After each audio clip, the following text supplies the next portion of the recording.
मैं तकरीबन 8 साल से खेल रही हूँ और 8 साल में मुझे अभी तक किसी ने भी बीट नहीं किया।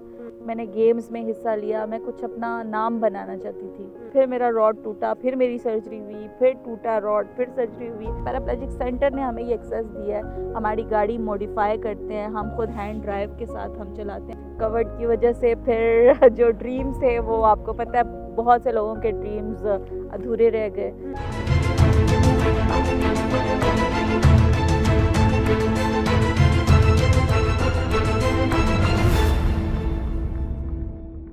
अस्सलाम वालेकुम नाजरीन, प्रोग्राम हीरोज़ ऑफ केपी के साथ मैं हूं आपकी मेज़बान अनमोल शराज। नाजरीन, खुदा ने इंसान से बेहतर किसी मखलूक को नहीं बनाया और आज मेरे पास एक ऐसी इंस्पिरेशन, एक ऐसी मोटिवेशनल खातून मौजूद है जिन्होंने बताया कि कोई भी काम नामुमकिन नहीं है, कोई भी हर्डल आपके लिए जिसको आप क्रॉस नहीं कर सकते, ऐसा कुछ भी नहीं है जो कि इम्पॉसिबल है, बल्कि शी हैज़ प्रूव कि इट इज़ पॉसिबल। मेरे साथ आज ज़ैनब बरकत मौजूद है जो कि टेबल टेनिस की चैम्पियन है। अस्सलाम वालेकुम ज़ैनब। वालेकुम अस्सलाम। कैसी हैं आप? अल्हम्दुलिल्लाह, आप कैसी हैं? अल्हम्दुलिल्लाह। ज़ैनब, देखने वालों के लिए पहले तो अपना इंट्रोडक्शन आप कराएं कि आपका कहाँ से ताल्लुक़ है। मेरा नाम ज़ैनब बरकत है और मैं पेशावर से बिलोंग करती हूँ।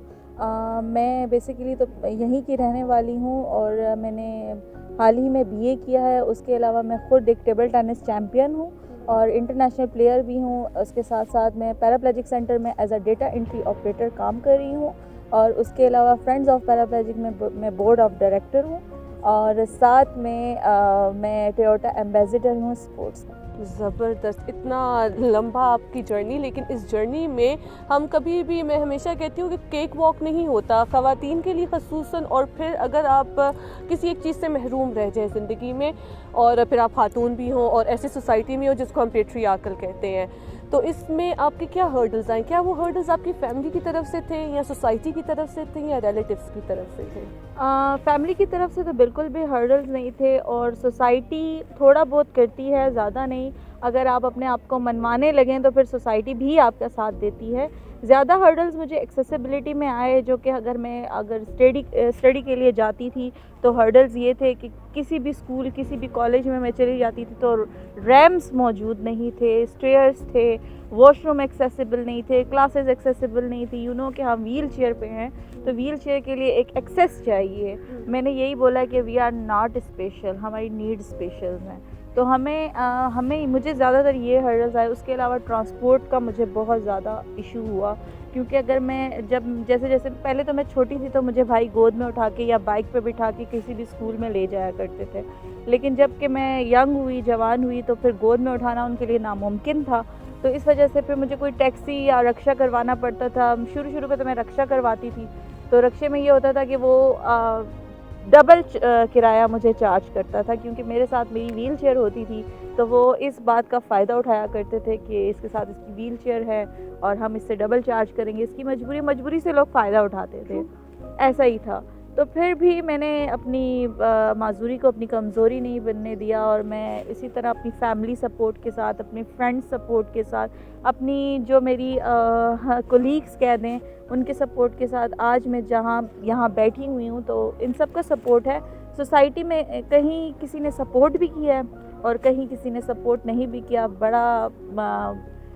मैं आपको वो कहती हूँ ना कि जो आप सुन रही हैं ना और मुझ पे गुजरा है, मैं आपको बयान नहीं कर सकती। माशाल्लाह मेरे रिलेटिव्स जो जितने भी थे उन्होंने काफ़ी मुझे मोटिवेट किया और हमेशा मोटिवेट किया। जहाँ तक सोसाइटी की बात करें तो जब मैं बाहर निकलती थी तो सोसाइटी के लोग ये कहते थे कि माजूर है, इसको क्या ज़रूरत है बाहर निकलने की, घर पे बिठा दो। एक बेटी है, मेरे माशाल्लाह से 4 भाई हैं, एक ही है, कोने में घर में कहीं रख दो, स्टडी नहीं करवाओ, ये इसने कौन सी जॉब करनी है, इसने कौन सी शादी करनी है, इसकी स्टडी क्या काम आएगी, इसको बाहर नहीं। बस लोगों की और अल्फाज ऐसे ख़वातीन के लिए इस्तेमाल होते हैं जैसे वो इंसान नहीं है, वो कोई कमोडिटी है, जैसे रख दो, आप कोई चीज़ है ना, आप रख दोगे, आपकी कोई नीड्स नहीं है। मुझे आप ये जो आपके साथ है, ये are you by birth like this या फिर कोई ट्रेजेडी हुई आपके साथ? नहीं, मैं तकरीबन 11 माह की थी जब मुझे पोलियो का अटैक हुआ और जब मुझे तेज़ टेम्परेचर था तो तेज़ टेम्परेचर में मुझे इंजेक्शन लगाया डॉक्टर ने, तो उसकी वजह से मुझे पोलियो ने अफेक्ट किया। उसके बाद से मेरी दोनों टांगें काम नहीं करती, फिर आहिस्ता आहिस्ता मेरी स्कॉलोसिस भी टेढ़ी होती जाए, मेरी कमर की हड्डी टेढ़ी होती गई। उसकी वजह से मुझे बहुत ज़्यादा तकलीफ़, बहुत ज़्यादा चीज़ें फ़ेस करनी पड़ी। फिर उसके बाद जब मैं 13 साल की थी तो मेरा एक बहुत मेजर सर्जरी हुई थी, तकरीबन 18 घंटे की सर्जरी थी वो, और वो डॉक्टर आमिर अज़ीज़ ने की थी, जो कि लाहौर घुरकी हॉस्पिटल में है। तो मेरी कमर में अभी तकरीबन 2 रॉड्स हैं और तकरीबन 7 स्क्रूज़ हैं। और मैं आपको आयरन वुमन भी बताऊंगी, मैं खुद एक आयरन वुमन हूँ, मेरे अंदर रॉड्स हैं, मैं रॉड्स पे बैठी हुई हूँ इस टाइम पे। फिर उसके बाद कुछ प्रॉब्लम्स हुई, फिर उसकी वजह से फिर मेरा रॉड टूटा, फिर मेरी सर्जरी हुई, फिर टूटा रॉड, फिर सर्जरी हुई। इस तरह कर करके मेरी 4 सर्जरीज, अभी लास्ट ईयर मेरी लास्ट सर्जरी हुई है। वो यही कि मैं स्ट्रगल काफ़ी करती थी, मैं घर में नहीं बैठना चाहती थी, मैं अपनी माजूरी को कमज़ोरी नहीं बनाना चाहती थी। मैंने गेम्स में हिस्सा लिया, मैं कुछ अपना नाम बनाना चाहती थी। इसी तरह मैं रिहेबिलिटेशन सेंटर्स में जाती रही। तो फिर एक रिहेबिलिटेशन में मुझे पता चला कि मेल जो हैं वो टेबल टेनिस खेल रहे हैं, बाकी स्पोर्ट्स में हिस्सा ले रहे हैं व्हील चेयर पे। तो मैंने सोचा कि व्हाई नॉट मी, अगर मेल खेल सकते हैं तो मैं क्यों नहीं खेल सकती। तो फिर मैंने उनके साथ बात की, उनसे मैंने बोला मुझे आप सिखाएं। फिर मैंने वहाँ सीखा, फिर वहाँ से मेरा इंटरेस्ट बढ़ा। और वैसे तो बचपन से मुझे शौक था मैं डॉक्टर बनूं, लेकिन आहिस्ता आहिस्ता जब मैं अपनी फील्ड की तरफ आई, जब मुझे पता चला कि मुझे बनना क्या है, तो मैंने स्पोर्ट्स को चूज़ किया। और फिर स्पोर्ट्स में एक ऐसी गेम जो मैं व्हील चेयर पर बहुत ईजीली खेल सकती हूँ, और वो है टेबल टेनिस।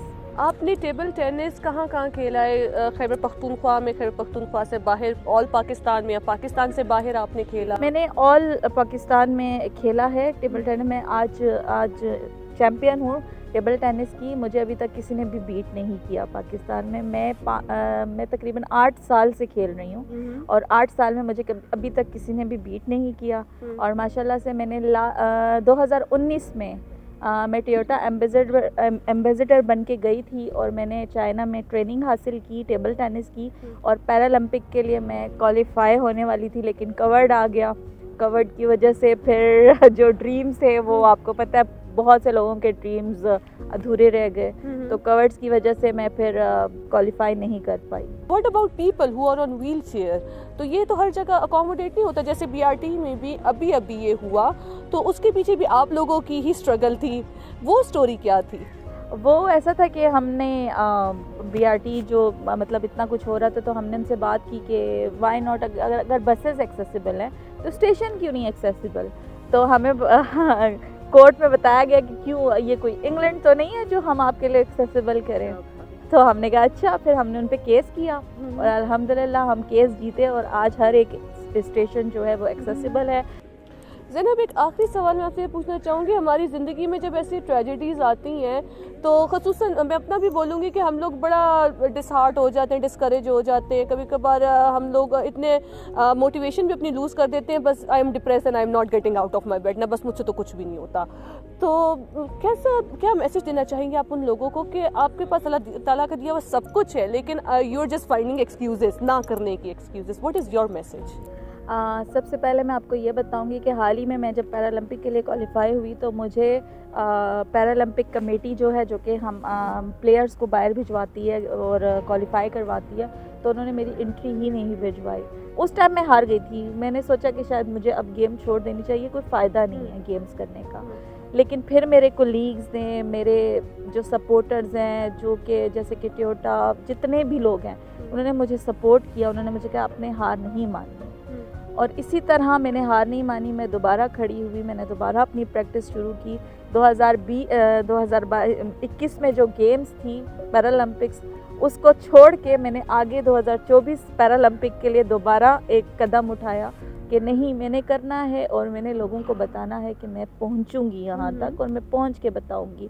तो ये सिर्फ स्टोरी करने का मेरा मकसद ये था कि आपको, मैं इस हालत में हूँ, मैं हार नहीं मान रही हूँ। आपको अल्लाह ताला ने पाँव दिए हैं, हाथ दिए हैं, माइंड दिया, आप अपनी मर्ज़ी से हर जगह जा सकते हैं। अगर हम कहीं जानते हैं तो हमें पहले 3-4 दफ़ा सोचना पड़ता है, वो जगह एक्सेसिबल होगी, वहाँ हम उतर सकते हैं, वहाँ हम गाड़ी पार्क कर सकते हैं। माशाल्लाह से मैं ख़ुद गाड़ी ड्राइव करती हूँ, मैं ख़ुद ड्राइव करती हूँ, लेकिन एक्सेस जब आप किसी को देंगे तो वो अपनी लाइफ इजीली एंजॉय करेगा। जैसे पैराप्लेजिक सेंटर ने हमें ये एक्सेस दिया है, हमारी गाड़ी मॉडिफाई करते हैं, हम खुद हैंड ड्राइव के साथ हम चलाते हैं। वैसे ही अगर हैंड ड्राइव हम बाहर मुल्क से मंगवाएं तो ये हमें काफ़ी एक्सपेंसिव पड़ता है।